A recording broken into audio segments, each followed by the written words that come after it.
আমরা 68 দ্বারা সমন পড়ব। সমনের পরম তলবনামা আহ্বানপত্র প্রসেস লিখুন।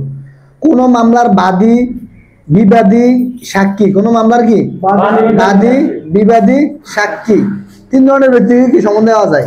বাদীকেও দেওয়া যায়, বিবাদীকেও দেওয়া যায়, সাক্ষী থেকে দেওয়া যায়।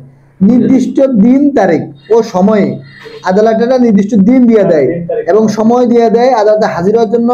আদালতের প্রিজাইডিং অফিসার কর্তৃক স্বাক্ষরিত সিলমোহরকৃত লিখিতভাবে যে 2 কপি হস্তে যে আদেশনামা ইস্যু করা হয় 2 হস্তে, সে তাকে কি সমন বলে।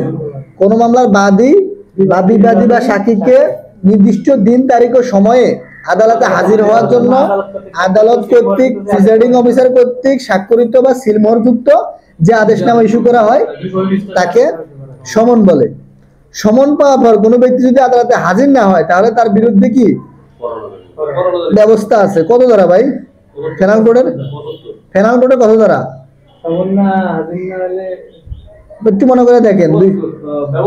হ্যাঁ, সমন পাওয়ার মানে সমন পাওয়ার পরও যদি হাজির না হয় 274 ধারা, 174 ধারা, সরি 174 ধারা। তাহলে এটার সাথে আমরা লিঙ্ক আপ করে ফেলবো কেমন? তাহলে আমরা সমনের পিআরবি কত ভাই?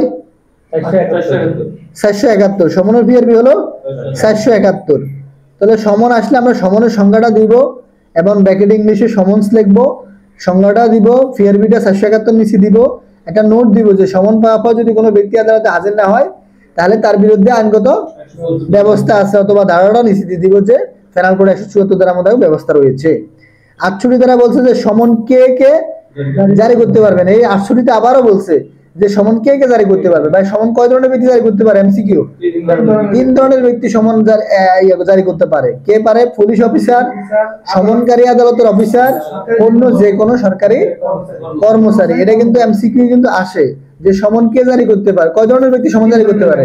3 ধরনের। সমন নিচে সমন কে কে জারি করতে পারে লিখে দিব যে পুলিশ অফিসার, সমনকারী আদালতের অফিসার, অন্য যে কোনো সরকারি কর্মচারী, সবগুলি। তাহলে আমরা সবগুলোতে মারতে হবে। ঠিক আছে।